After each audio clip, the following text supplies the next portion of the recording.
વાલી જે છે એ નાનપણથી જ પોતાના બાળકોના મનમાં એવું ઘુસાડી દે છે કે 10મા અને 12માની એક્ઝામ એટલે પૂરી આખી જિંદગીની એક્ઝામ, અને શું એના લીધે જ કદાચ ફેલિયર આવે બાળકોને તો એ લોકો ખોટું પગલું ભરે છે?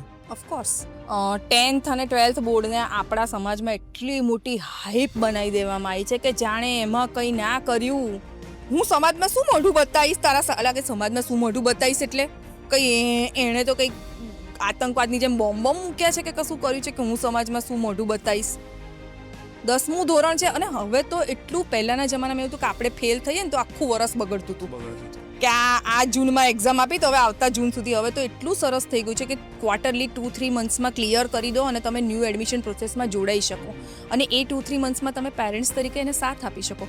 આજે ખોટા, હું તો અત્યારે તમારા માધ્યમથી કહું છું કે જે ખોટા પગલાં ભરાય છે એમાં પેરેન્ટ્સનું પ્રેશર 100% છે.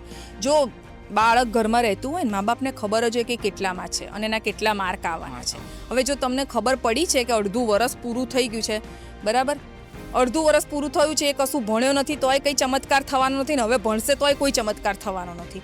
તો હવે તમારી ડ્યુટી એ છે કે તમે એની સાથે રહો કે કંઈ નહીં બેટા, મગજ શાંત રાખી તું એક્ઝામ આપ.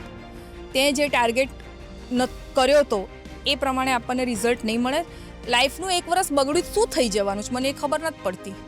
એકાદ વર્ષ તમે બગડ્યું, એકાદ વર્ષ ડ્રોપ લઈ શાંતિથી તમે એની સાથે બેસશું કે આપણે સારા કોચિંગ શોધીશું, આપણે સારા ક્લાસીસ કરીશું, તારી ક્યાં ભૂલ થાય છે કરીને, તો એ જો સપોર્ટ એને મળશે ને તો ખોટા પગલાં ને બધું, કારણ કે હવે તો એટલી બધી વસ્તુઓ આ વસ્તુ રોકવા માટે કે આ ખોટા પગલાં ના ભરે એના માટે હવે બહુ બધી વસ્તુ સરકાર પણ કરી રહી છે.